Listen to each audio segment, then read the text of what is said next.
Hello students, मैं सुनील वर्मा राजकीय national महाविद्यालय के हिंदी डिपार्टमेंट से। आज का जो हमारा ऑनलाइन विषय है वो बीए तृतीय वर्ष के छठा सेमेस्टर से हरियाणवी गद्य साहित्य में से संकलित हरियाणवी उपन्यास के बारे में। हरियाणवी उपन्यास का जो साहित्य है उसका सामान्य परिचय, और हम ये जानेंगे कि हरियाणवी भाषा के अंदर कितने उपन्यास लिखे गए हैं। सबसे पहला जो उपन्यास है वो किसने लिखा था, और उन उपन्यासों की जो लिखे गए हैं उनकी विषय वस्तु क्या थी, समाज के प्रति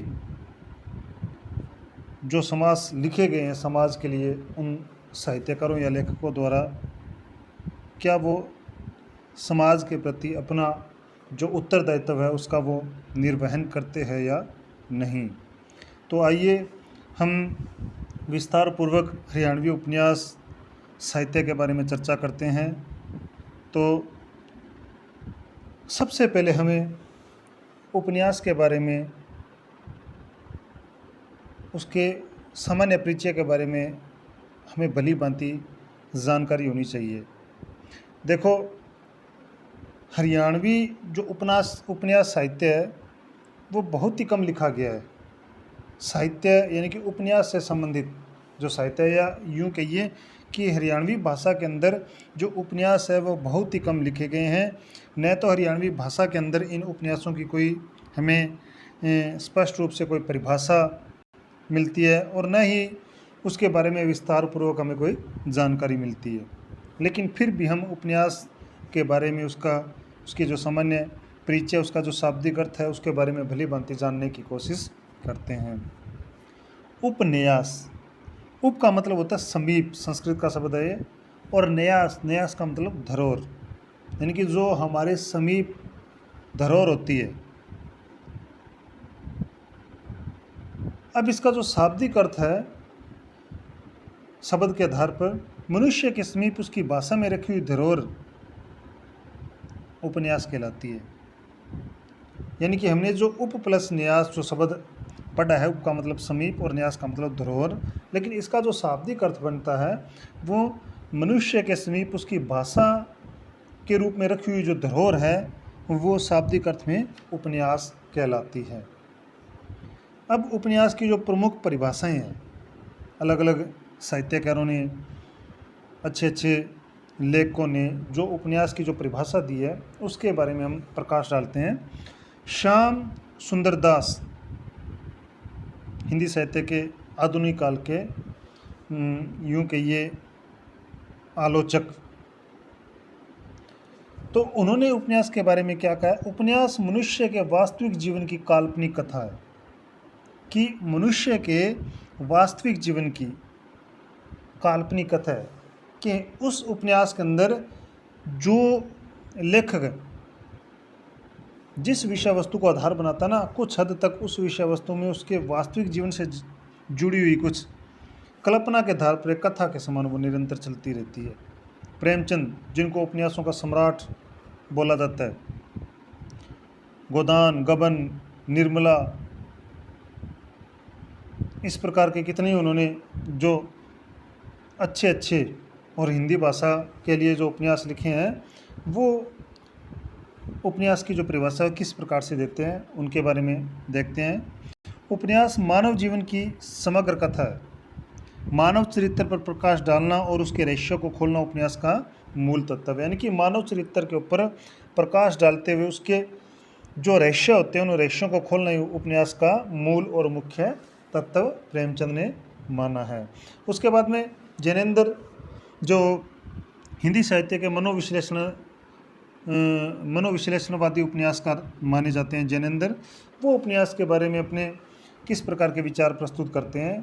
कहते हैं उपन्यास एक गद्य में आख्यान है। गद्य एक होता है पद्य जिसमें काव्य रचनाओं का निर्माण किया जाता है, एक होता है गद्य जिसमें कहानी, निबंध, उपन्यास, रेखाचित्र, संस्मरण ये लिखे जाते हैं। तो वो ये कहते हैं कि उपन्यास एक गद्य में आख्यान है, यानी कि एक कथा के समान है, जिसमें मानव के सुख एवं पीड़ा के वर्णन रहते हैं। और उसमें वो ये कहते हैं कि मानव के जो सुख और दुख रूपी जो पीड़ा है उसका वर्णन लेखक उसमें करता है। पीड़ा में परमात्मा बसता है, पीड़ा में यानी कि जब व्यक्ति दुखी होता है तब उसके मुख से जो ईश्वर के समान सत्य शब्द निकलते रहते हैं। इसलिए वो ये कहते हैं कि पीड़ा में परमात्मा ईश्वर बसता है। मेरे उपन्यास आत्म पीड़न के साधन हैं।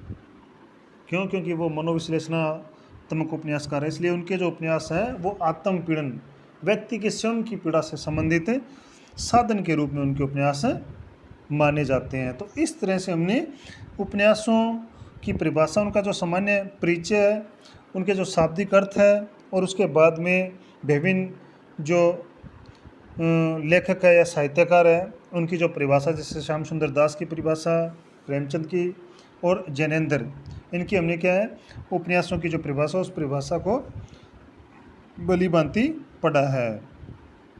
उसके बाद में हम चलते हैं हरियाणवी उपन्यास साहित्य के बारे में, कि हरियाणवी उपन्यास है वो किस प्रकार से किस किस साहित्यकार के द्वारा लिखा गया है।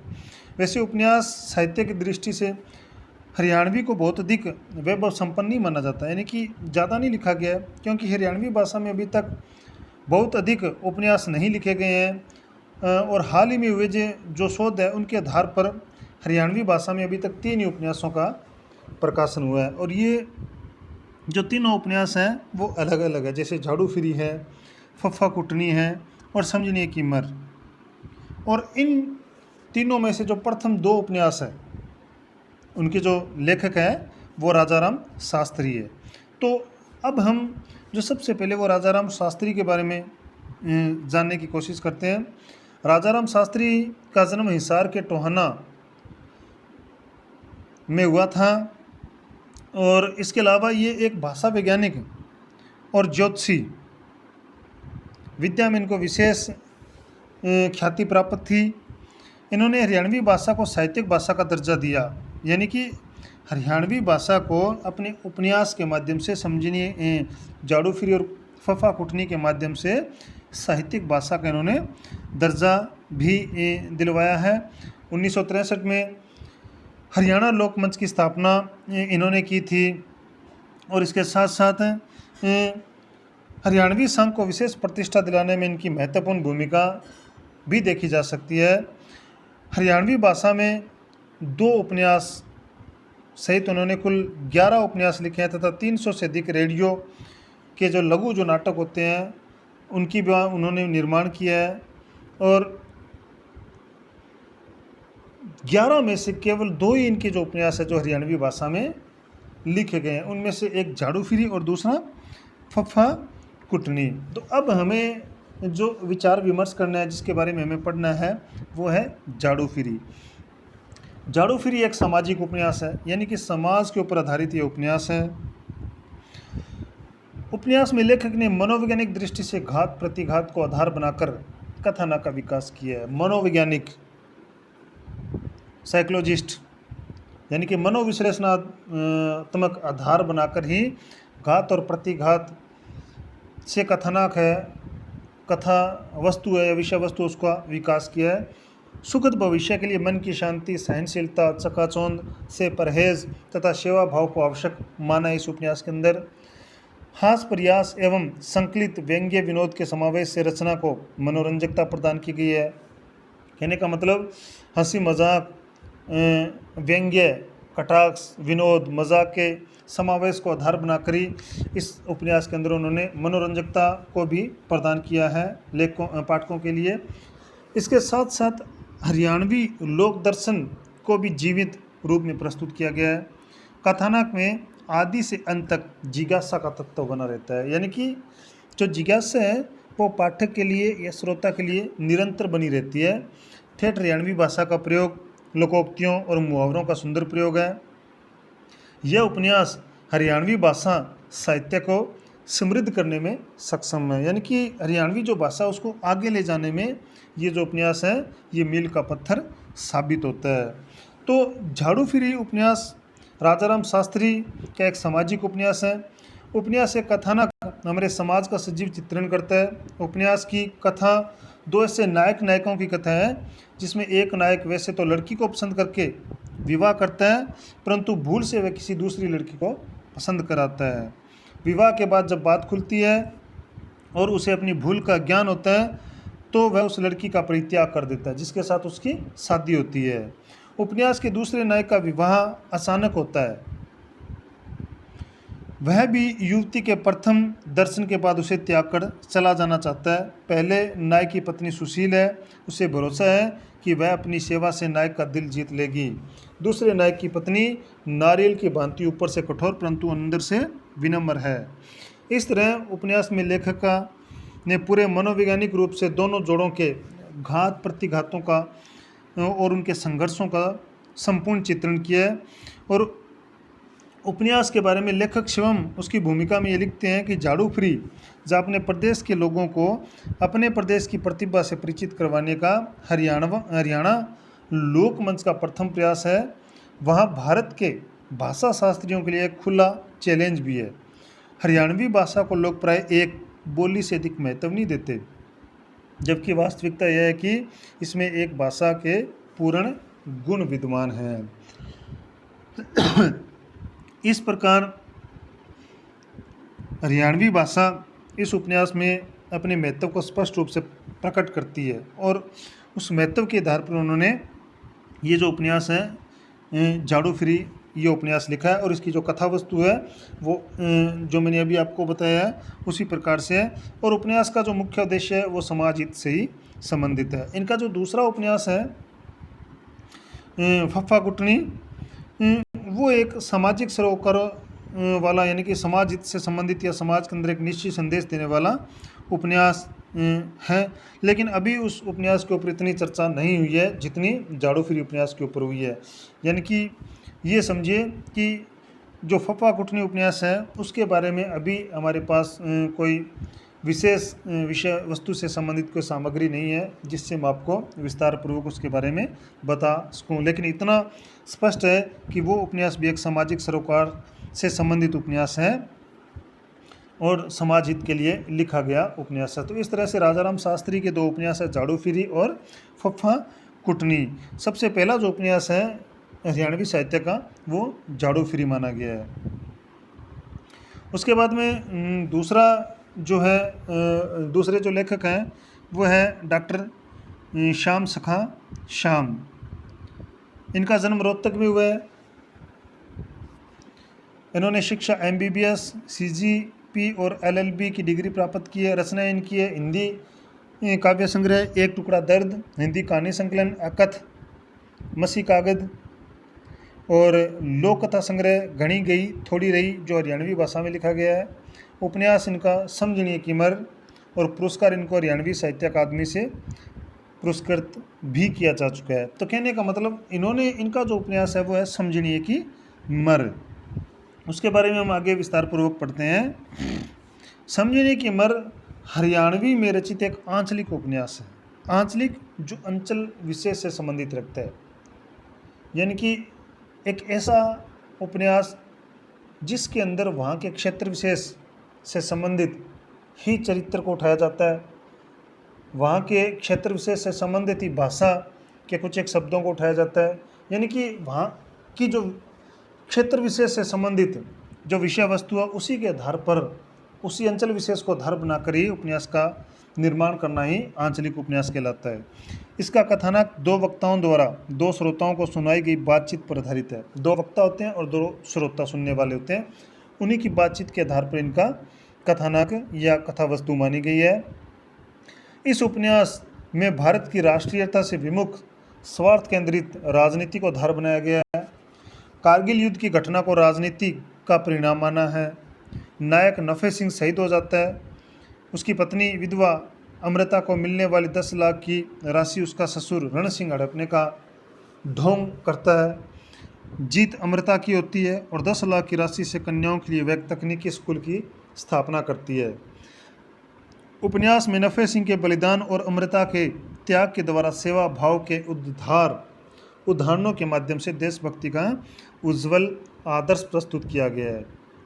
तो ये जो उपन्यास है, इसकी जो कथा वस्तु है, ये दो कथानक जिसमें दो वक्ता होते हैं और दो ही श्रोता होते हैं, उन दोनों के माध्यम से ये उनकी बातचीत पर आधारित है। तो समझने की मर स्वार्थ केंद्रित राजनीति को अभिव्यक्त करता है। उपन्यास का कथानक दो वक्ताओं और दो श्रोताओं को सुनाई गई बातचीत पर आधारित है। उपन्यास में संवाद, जो डायलॉग होते हैं, जो कथोपकथन होते हैं, उनकी योजना है वो अद्भुत है। संपूर्ण उपन्यास में हरियाणा की संस्कृति की झलक दिखाई देती है। लेखक ने स्वार्थपूर्ण राजनीति और कलुषित होती जा रही पंचायती न्याय प्रणाली का यथार्थ एवं मनोवैज्ञानिक चित्रण किया है। और इस उपन्यास के बारे में स्पष्ट कहा जा सकता है कि यह राष्ट्रीय एवं सांस्कृतिक चेतना से प्रेरित उपन्यास कार की दृष्टि से सबसे अधिक चिंताजनक पक्ष है। भारत की राष्ट्रीयता से विमुख स्वार्थ केंद्रित राजनीति। उपन्यास की कथा में समाहित कारगिल का युद्ध ऐसी स्वार्थ केंद्रित राजनीति का परिणाम था जिसमें अनेक निर्दोष सैनिकों को अपने प्राणों की आहुति देनी पड़ी। पारिवारिक और सामाजिक जीवन में व्याप्त भ्रष्टाचार भी कथाकार की चिंता का मुख्य विषय है। कारगिल के युद्ध में शहीद हुए नफे सिंह की विधवा अमृता को मिलने वाली 10 लाख की राशि को हड़पने के लिए अमृता का ससुर रण सिंह अनेक प्रकार के ढोंग या प्रपंच रचता है, किंतु अंत में सत्य की जीत होती है। विधवा अमृता 10 लाख की राशि से कन्याओं के लिए एक तकनीकी स्कूल का निर्माण करती हैं। इस प्रकार उपन्यासकार ने नफे सिंह के बलिदान और अमृता के त्याग और सेवा भाव के उदात्त उदाहरणों के माध्यम से देशभक्ति का उज्जवल आदर्श प्रस्तुत किया है। तो इस तरह से क्या है, जो हरियाणवी जो भाषा है, हरियाणवी भाषा के अंदर हरियाणवी जो उपन्यास लिखे गए हैं वो केवल और केवल 3 ही है, जो मैंने आपको सबसे पहले बताया, झाड़ू फिरी और फफा कुटनी। ये दोनों जो उपन्यास हैं वो पंडित राजाराम शास्त्री द्वारा लिखे गए हैं, जिसमें झाड़ू फिरी को हरियाणवी साहित्य का प्रथम या पहला उपन्यास माना जाता है और जिसकी जो विषय वस्तु है वो सामाजिक संबंधों पर आधारित है, जिसमें 2 नायक और 2 नायिका होती है। और इसी तरह से तीसरा जो उपन्यास है वो समझने की मर, जो डॉक्टर श्याम सखा श्याम के द्वारा लिखा गया है। और इस उपन्यास के अंदर भी क्या है, देशभक्ति से संबंधित या नफे सिंह का जो बलिदान और उसकी पत्नी, जो विधवा पत्नी अमृता है, उसके त्याग की जो भावना है, उन दोनों को क्या है, एक सेवा भाव के माध्यम से लेखक ने देशभक्ति का जो उनके प्रति जज्बा है, उनका जो उज्जवल आदर्श है, उस आदर्श को प्रस्तुत किया है। तो आशा करता हूँ कि आज का जो हमारा जो विषय था हरियाणवी गद्य साहित्य में उपन्यास साहित्य, वो आपको भली भांति समझ में आ गया होगा। और आपके लिए अगला जो ऑनलाइन वीडियो है या जो आपका लेक्चर है वो जल्दी आपके सामने प्रस्तुत होगा। तब तक के लिए धन्यवाद।